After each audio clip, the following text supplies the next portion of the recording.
welcome back to the Lamppost Listener. My name is Daniel. I'm Phil. And this is a podcast where we journey chapter by chapter through C.S. Lewis's Chronicles of Narnia.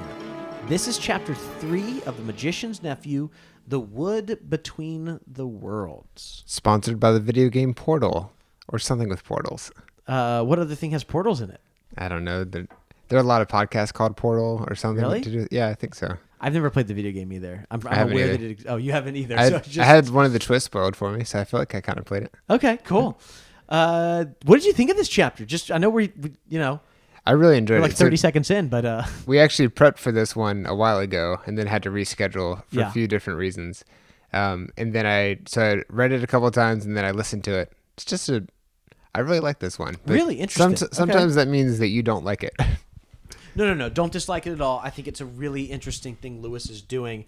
I am only slightly frustrated that we can't talk about the next chapter because I think that there's a really great 1-2 punch of chapter 3 and 4 where I think chapter 3, very much a setup chapter, some world building, some great, if I'm reading this book with, a group of 3rd, 4th, 5th graders, there's some really great practical kind of advice that we can look at when we look at even just kind of very simple virtue and kind of elements of like right and wrong or wisdom, especially actually probably wisdom more than anything else here that we can talk about. And then getting to chapter 4, which I guess this is just kind of a tease for next time, there's some like deep theological like things that I think like this is a great way.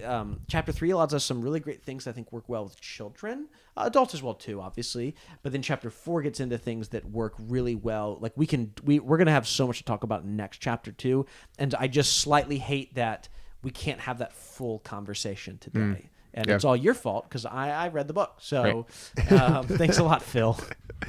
Yeah, I guess you could say that we're just getting our feet wet in this chapter, and then we're going to dive in next chapter. Yeah, we'll dive in next time, but only like, a couple inches deep. That's right. It's a kid's book. I also think I'm just kidding. I thought you were talking about virtues. I thought you were going to talk about just like the scientific process or like experimentation. They tried something, it didn't work. And just for the heck of it, they tried something else and it did work. And I loved how Lewis talked about how the guy who sent them there wasn't actually that smart. He thought he knew everything, but he didn't truly understand at all what he did. And then they had to experiment in order to get where they're going. Well, before we even get into the chapter, actually a huge revelation for you here that Diggory is who? Yeah, Diggory is the professor from The Lion, the Witch, and the Wardrobe. And I had my suspicions, Did of you course. think that already? Yes. I may have had that spoiled for me. I think that I had that one spoiled. Sometimes I try to do just a little bit of research, and I have one thing spoiled, and then I have to back away. And that was the one thing that was spoiled. I was surprised in how it was presented. I thought this was going to be at the end of the book. And they'd have this huge reveal. It's this big kept secret. Whoa, and it was almost a footnote. It's literally in parentheses. Right. He's literally like, oh yeah, by the way, it's Professor Kirk. There you go. Can you imagine if they did that in like a Marvel MCU type movie? And by the way, this person later went on to do this. I love the fact that Lewis is like, look, it's not important. Like Lewis's prime, and actually he does some really great world building here, but Lewis's primary thing in writing these books is writing good and wholesome and beautiful children's literature that can be enjoyed by everyone. He does not care about crazy mythology. Actually, to be fair, he actually loves crazy mythology, but like he does not care about this being like, oh, we're gonna blow your mind because that professor from the first book is really this guy. He's like, nah, it doesn't really matter. It's just that guy, and it's cool that it is the same guy, but that's not what I'm worried about in this. Like, I'm worried about the story. Right. And actually, I mean, really, the wood between the worlds, it really is just a huge plot device. It's a cool plot device, but it's literally like, hey, you can just jump into other worlds, and it is going to open up some really interesting discussions for us later in this episode. Well, should we go ahead and jump into the chapter then, Phil? Yes, I believe you have a chapter summary for us. I do have a chapter summary. It's an odd chapter, so I have a little summary here. Here we go. I just did like that thing where I'm trying to think of the character as purred happily on Parks and Rec, where I was like, and the thing that I'm about to tell you is coming up, and I here just it was is. like, I have a chapter summary, so let me summarize the chapter. It was really me trying to buy time as I opened up the document is what was happening. All right, chapter 3. Diggory finds himself in a dreamy, shaded wood with dozens of small pools.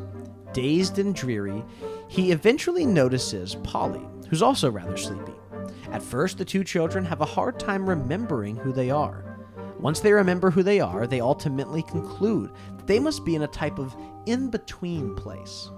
Now, Diggory wants to explore, but before they do, Polly vehemently asserts that they must make sure they can return to their world before exploring any new worlds.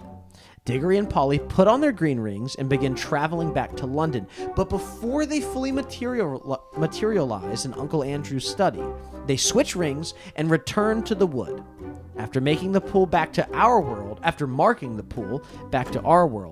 which they remembered to do thanks to Polly, the two children jump into another pool and prepare to explore another world. Excellent. This is really fun. Yeah. I'm so excited to talk about some of these things. Let me read that first paragraph from the chapter, if that's okay. Yeah, let's hear it. So this chapter opens up with this paragraph. Uncle Andrew in his study vanished instantly. Then, for a moment, everything became muddled.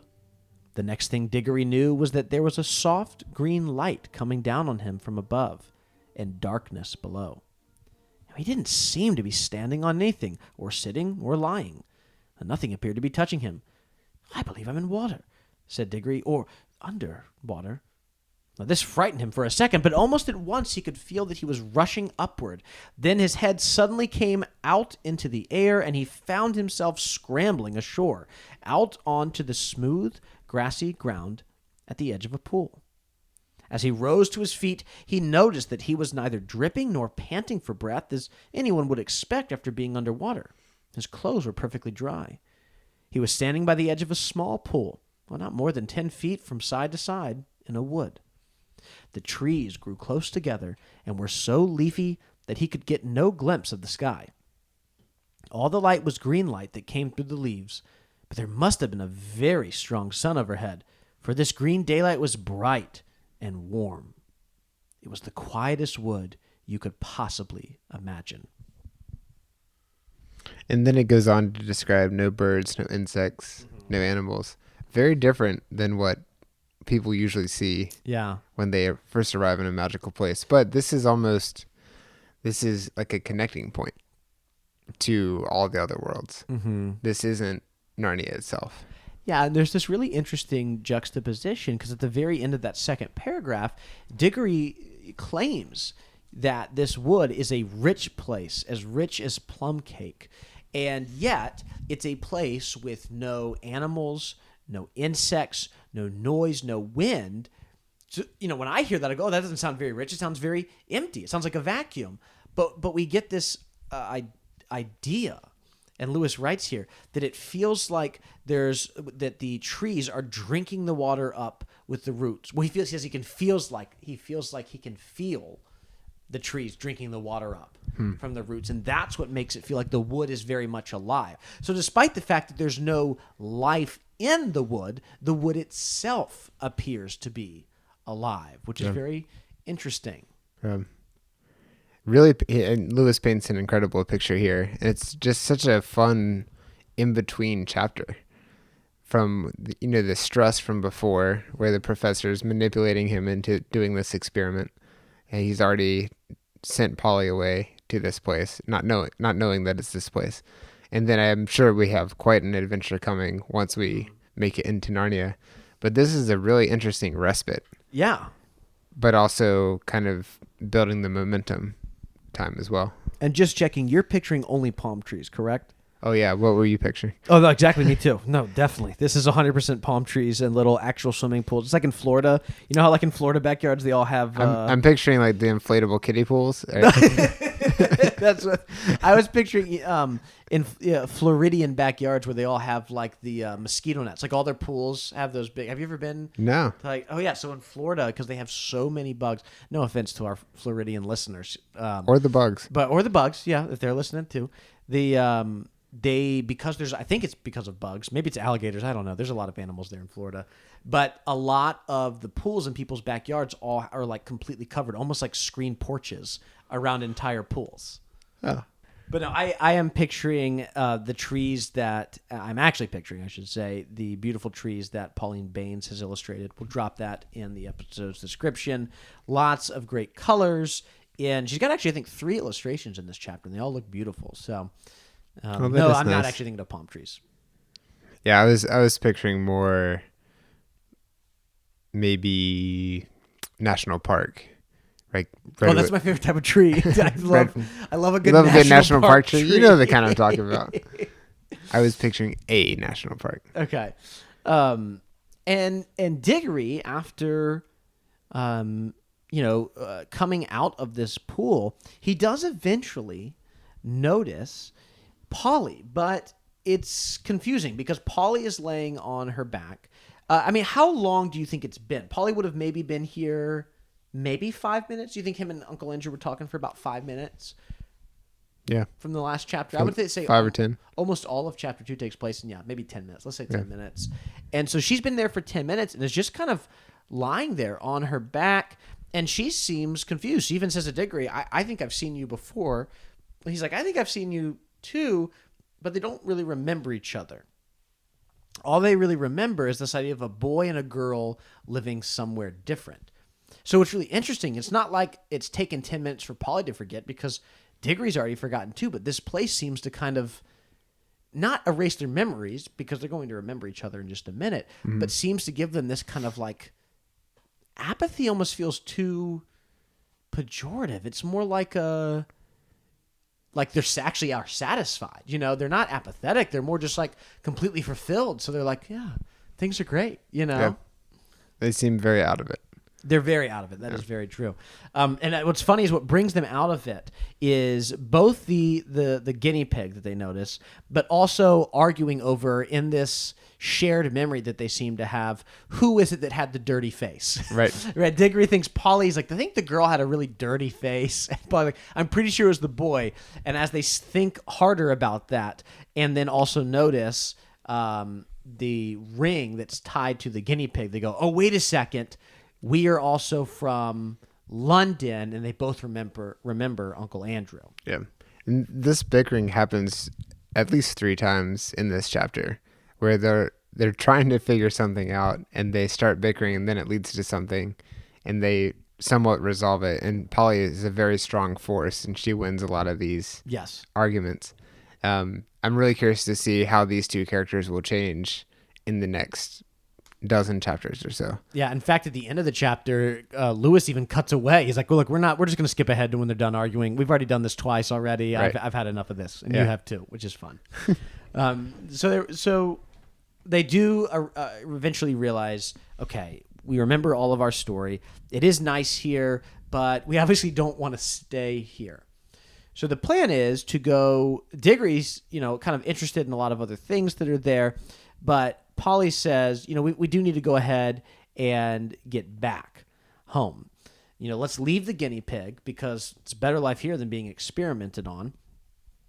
And as they decide to do this, Polly says, hey, I'm not a great swimmer. And Diggory's like, I don't think it really matters because you don't even need to get your clothes wet. You kind of jump in. He seems to have a better memory of what exactly happened. Did you think this is the idea of getting back here? They haven't really argued much about exploring yet. Do you think this is the right move for them to do? To get back to the pool? To go back, yeah. I do. And that they seem to know that this is the beginning of a new phase and they want to come back there. But they don't necessarily know where everything else is. Yeah. I think it is too. Diggory's like, wait, what's the rush getting back? And he doesn't mention it, but I also have to assume he's like, we're going to end up back in Uncle Andrew's like study. He's a creepy magician. Like, we're safer here. But Polly very logically is like, look, we're going to lie down forever and ever. Like, if we're here for too long, we're just going to become docile and be stuck here. So they decide, yes, we need to go back in. And they do decide to go back in. When they do, they splash. They can't go back because they haven't switched their rings. They do have to switch their rings and do it. But before they fully go back in, that's when Diggory speaks up. And what is his problem as they're about to jump back in? His problem? What? Not necessarily a problem. Sorry, I didn't mean to catch you off guard there. I saw the look in your eyes. You were not happy with the question I've just asked you. Well, I thought that Polly had a problem.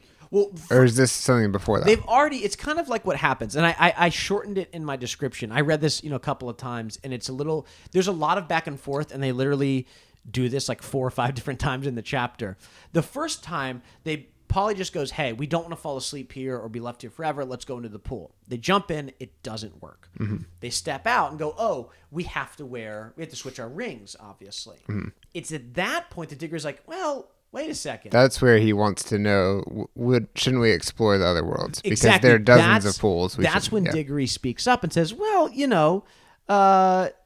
I don't know that I necessarily want to do that. He says, what are all the other pools? He's like, why? If we can get back to our own world by jumping into this pool, mightn't we get somewhere else by jumping into one of the others? Supposing there was a world at the bottom of every pool.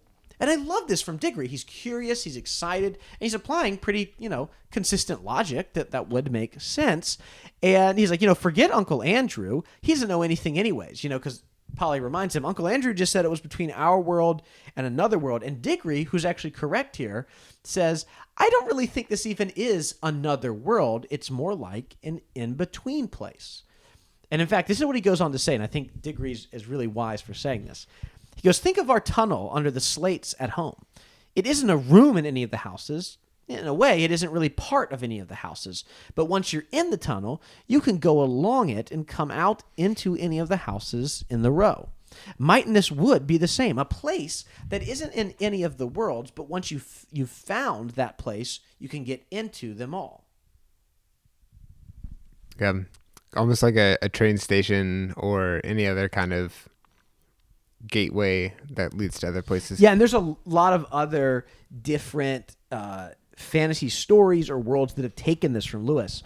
I did do a little bit of research to see, is like, hey, is this kind of the first place that an idea like this appears in fantasy? And it actually does appear to be one of the first time this is ever used. Lewis does actually get the title, The Wood Between the Worlds, from a book by a man named William Morris, who wrote a book in 1894 called The Wood Beyond the World. But it doesn't seem, I've not read the book, but it doesn't seem to be, from my limited research, that it's about a world between other worlds. There's other places that have done this, even Star Wars in one of the TV shows, which I did not love. In Rebels, they have a world between worlds, which Dave Filoni has said, actually, that's directly from Narnia. I actually hate it because they do like time travel and stuff. It's really bad. I don't like that they introduced all that to Star Wars, but I do think this seems to be the first place where we really see an in-between kind of place in fantasy literature, which is kind of cool that most of that seems to come from Lewis here. Yeah. What a neat idea. I also love that shortly after we hear about how Diggory is the sort of person who wants to know everything. And when he grew up, he became the Professor Crook. So we're getting that revelation that he's the professor, but it's more, what's more interesting to me is that he wants to know everything. It's that drive and that curiosity that prevents them from just going back, but instead, let's go explore some other worlds. If they hadn't done that, we wouldn't have the rest of the chapters to read. Exactly, yeah. And I think it's this part of the chapter that allows us to think about the relationship between these two characters and some kind of takeaways when it comes to virtue and when it comes to knowledge. And I know that, and some of it's rather elementary. I mean, actually, literally elementary when you go over this stuff, because it's the kind of thing that I think a lot of us are familiar with, but is why we love Lewis so much, because you can tease out some of these themes. So what you have are two conflicting characters.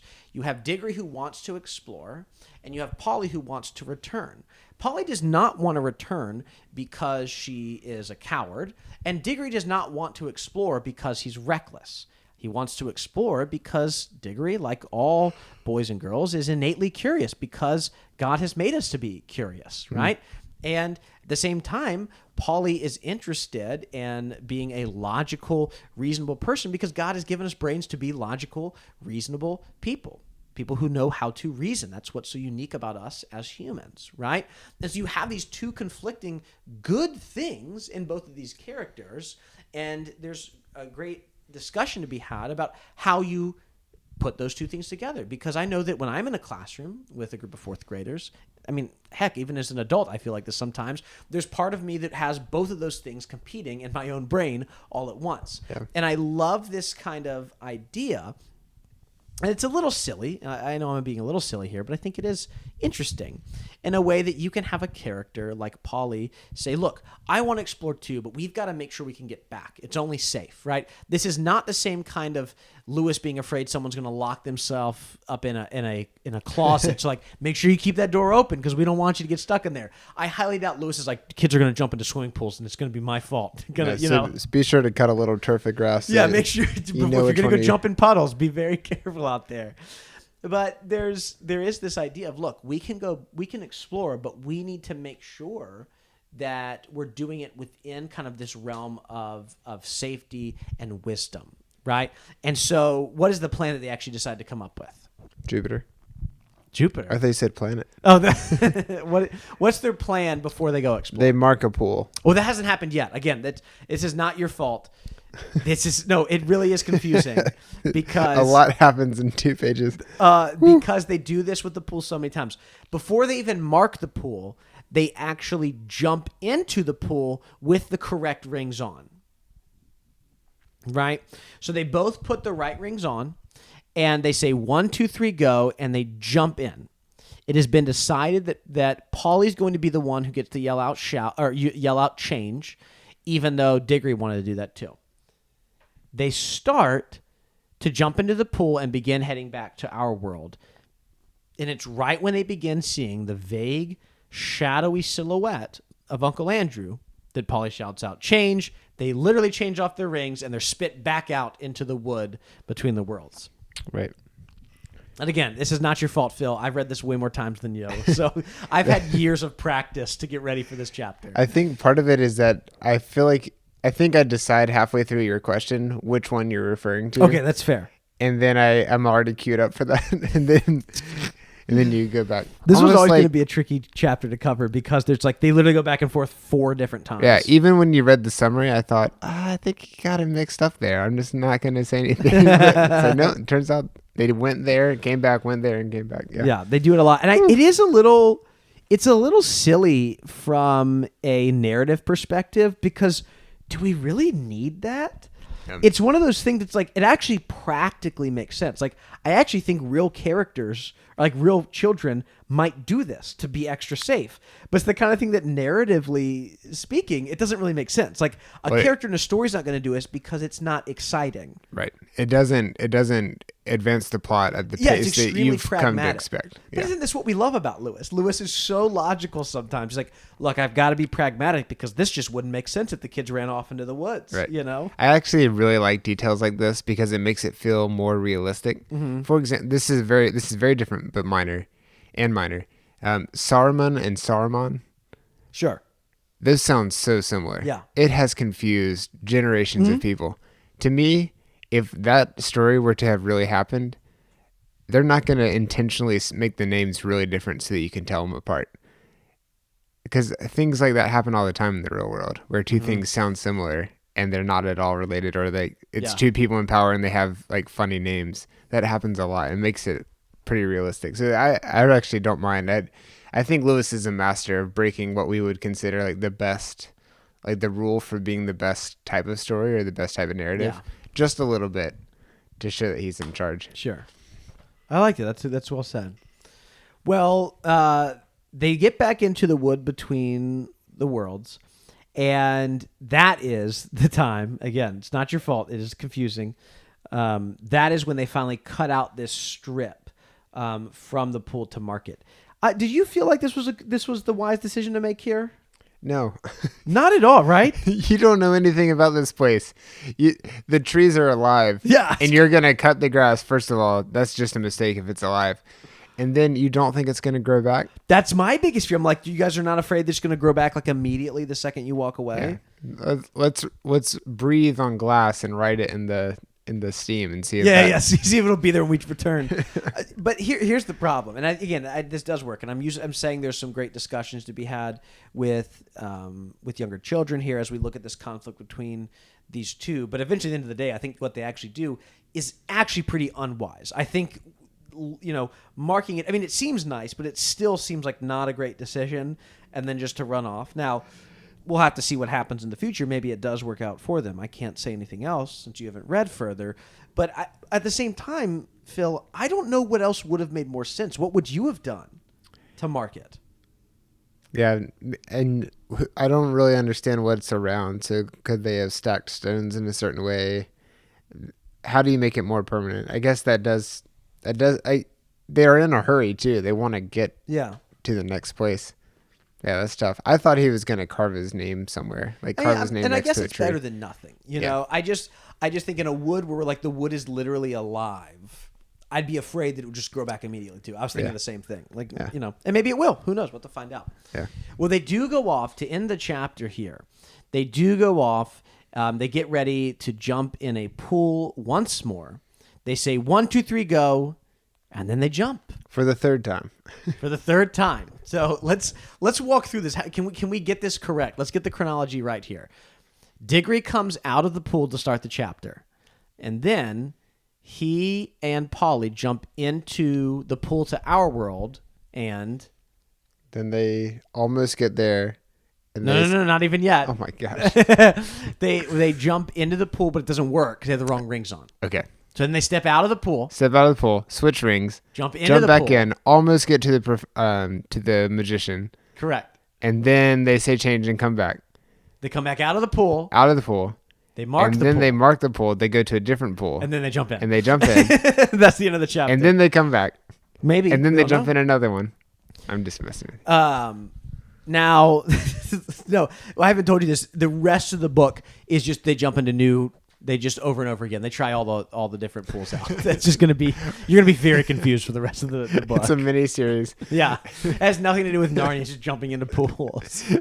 And then later he writes about it in the title is there and back again, and there and back again, and there and back again, and almost there and back again. Well, let me ask you this before we get to some listener feedback here and talk about the next chapter. What do you think is going to happen in this new world? Where are they going?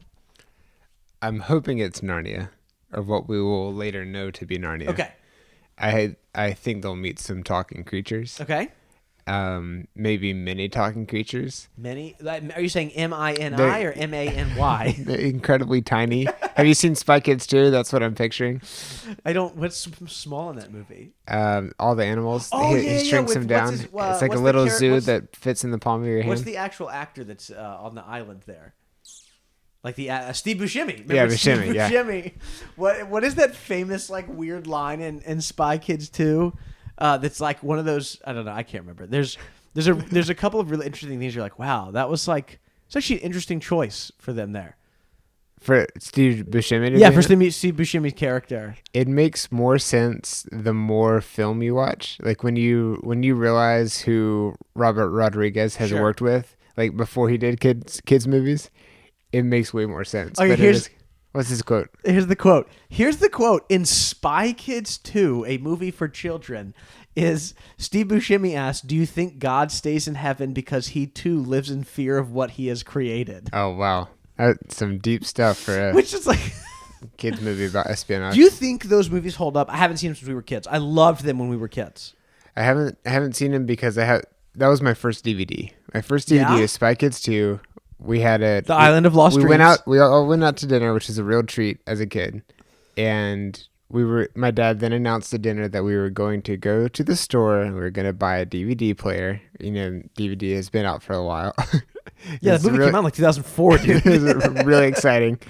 And no, before that. And this was, I think, when did Spy Kids 2 Spy Kids I thought it was 2000, 2002. Sorry, yeah. Yeah.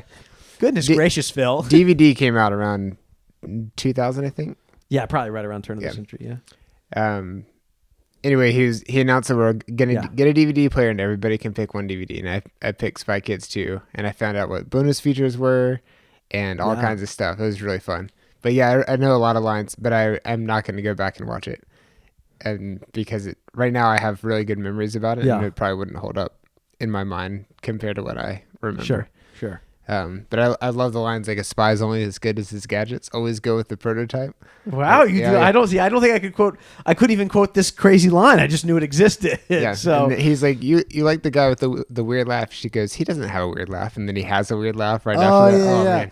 I remember seeing the last one, the third one. Actually, I think they've made more, but the last one that you and I would have been around for. Spy Kids 3D. 3D. It was the first 3D movie I saw. Remember when they couldn't afford to shoot the whole thing in 3D? Yeah. So they had characters put it on the glasses. And they told you to put it on. Yeah. It would flash on the screen, put your glasses on.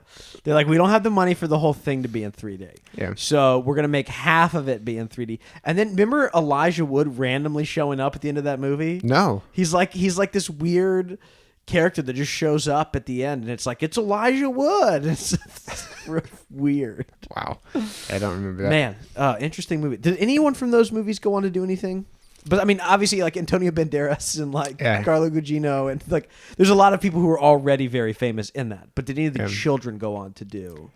I think I remember looking it up. I think that I saw some trailer or some poster for something, and the female lead, she was Carmen Cortez. Yeah, but her real name is, the actress is Alexa Vega. But why is that in my brain? Like, I didn't know that I knew that. Man, and then you said the girl from Spy Kids. I'm like, I know her name. Junie is the boy. Yeah. Why do I know these things? I have no need for them in my brain.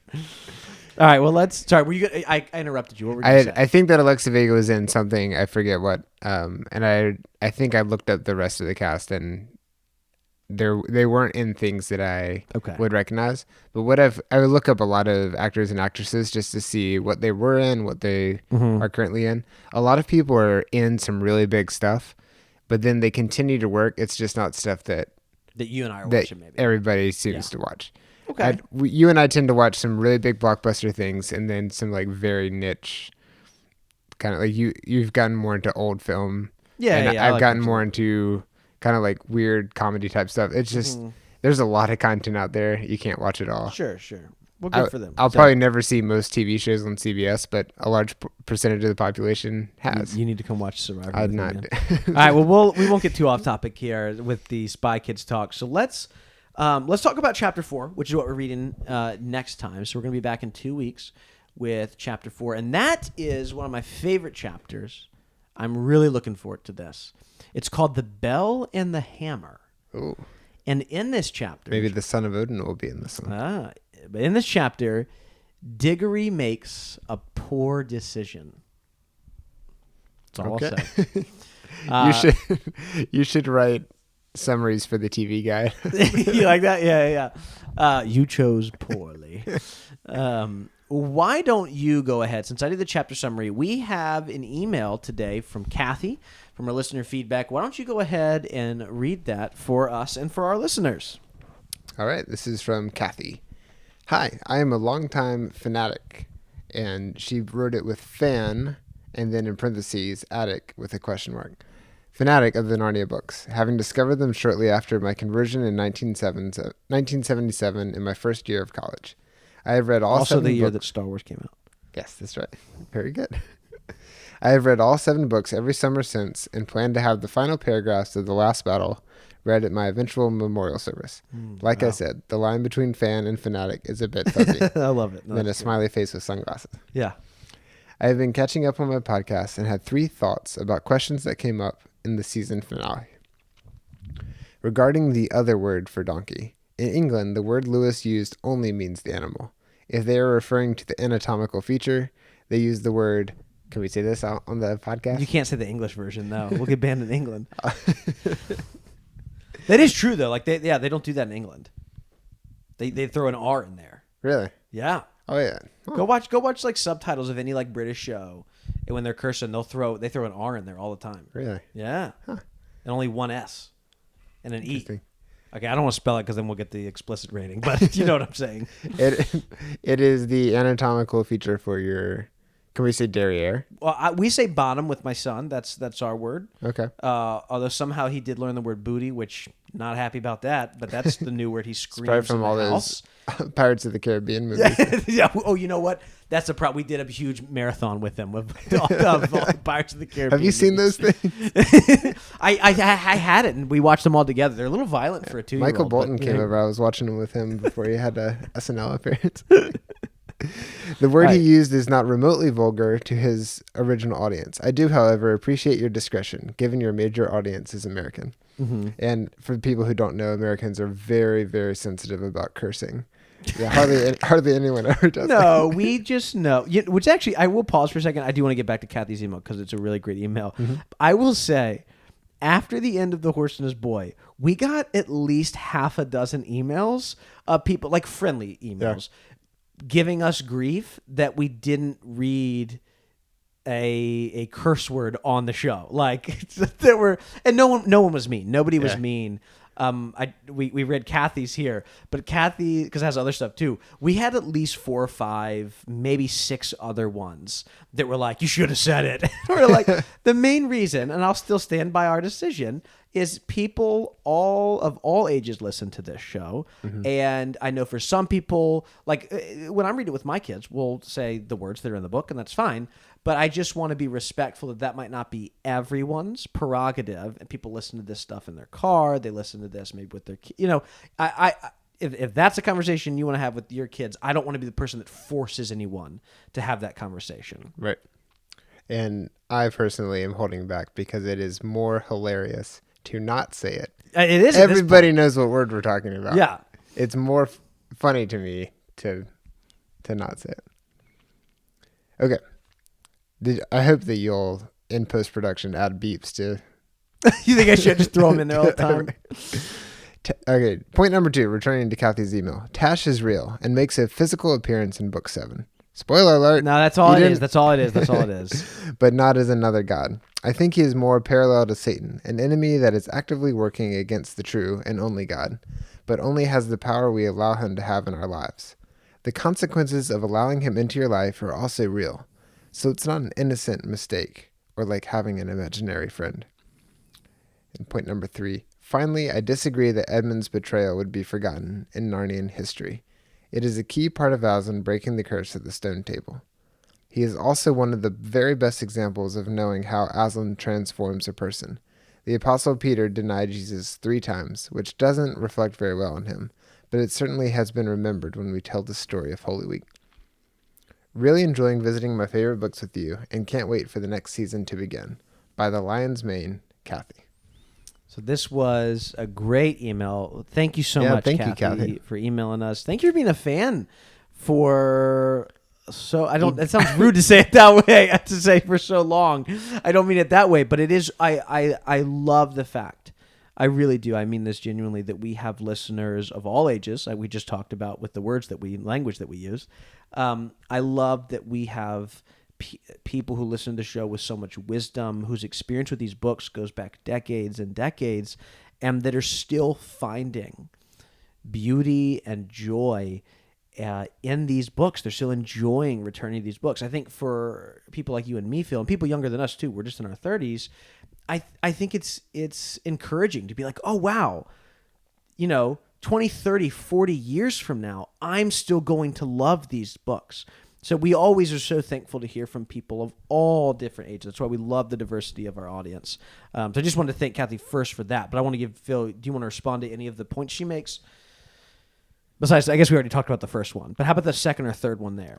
For the third one, especially, I do think that is, I agree with her. I think that would probably be remembered. I think that, I can't remember how much we discussed it on the show, but I think that a lot of the stuff that happened with Edmund was happening within a smaller circle. but I also don't think that necessarily hinders it from being talked about and known in more places. And if you think about people like the Apostle Paul, when he was Saul, and just he names all the stuff that he did. Yeah. And he actually uses it to explain, like, no, I was fully this. I was doing all these things, and they weren't good things. He was oppressing Christians in a very violent way. But he doesn't shy away from that. And I'm sure that Edmund, like, that's part of his story. But it just shows the power of Aslan. My question then is, for both you and for Kathy and for any of our listeners, I'm not saying I disagree. I mean, I guess we did because I already said the opposite. Not she's the one to disagree with me. But here's my biggest issue, which is who snitched. Like, there's, at the end of Lion, the Witch, and the Wardrobe, the only people that know that Edmund betrayed... That's not true. The only people that know that Aslan sacrificed himself for Edmund are the Pevensies and Aslan. Now, Tumnus and Mr. and Mrs. Beaver, and I think it would be reasonable to assume that other people knew that Edmund had betrayed them, because there's the whole thing where she says, you have a traitor in your midst, you owe him my blood. There are other Narnians that know that he betrayed them, for sure. But they don't know that Aslan necessarily sacrificed himself. So who when they get back after the White Witch had been defeated, who's like, oh, you remember when Aslan was gone for a while? He actually got killed, and then because of Edmund. Do you know? Does that make sense? You know what I'm saying? It does. So I'm actually hearing Kathy's email. I am more convinced that more people did know about this. For sure, because I think one of the things I neglected to mention, maybe I did, I don't know, we recorded that like half a year ago at this point, the end of The Horse and His Boy. I guess it was, it was like before Christmas, wasn't it? Yeah. What I'm thinking of is that when the White Witch walks in chapter 13 and says, you have a traitor in your midst, his blood is mine, I give his life, and her and Aslan go off and talk. There's a lot of people who know that Edmund's a traitor. That part would have gone out. And I think I was wrong because I said, no one even knew about that. So Kathy's correct. That's what she's specifically talking about. Exactly. But you're now saying... I'm now, as I'm processing this out loud and getting there in a very muddled and convoluted way, so thank listeners for sticking with me. My then question is, does everyone... And I actually now I'm feeling like they probably do. I guess it's a two-part question for you, Phil. Does everybody know that... Aslan died for Edmund? And two, if they do, who told people? I can't fathom that Aslan's going around like, hey guys, when I was missing, that I actually died and came back to life. I don't think Aslan's doing it. So who would be? I wonder if some people put it together because... Oh, you think so? They knew that Edmund had betrayed and that he had to go with the queen, and then he didn't, and then... I think people understand that Aslan died and came back. I think people just started to put it together. Okay. That's my guess. Do you think, and this could be a really interesting thing here, and hopefully I'll get my thoughts together so it's not nearly as wild as what I just threw out on the mic, but there's a really interesting conversation to be had about the mythic qualities of Aslan here. I like this idea, Phil, that no one has actually said anything, that people kind of put together, like Aslan was gone, he went to the stone table, which was traditionally a place of sacrifice. We know that the stone table is broken. We can maybe assume that they even heard the cracking of the stone table if the girls heard it from down the hill in chapter 15 of Wardrobe, that maybe there's this, like, everybody kind of thinks or has heard stories that Aslan has said, or that Aslan came back to life. But it's this, in the same way that Lewis is always obsessed with the idea of myth, and Christ is the true myth, that Aslan has this mythic quality of having potentially come back to life, but no one can quite prove it. It's not a provable resurrection. Yeah. It's a resurrection that you have to believe based on faith. And it's a literal bodily resurrection that really did happen, but it's something that has to have an element of faith to it. There's a really great supposal to be had there, you know?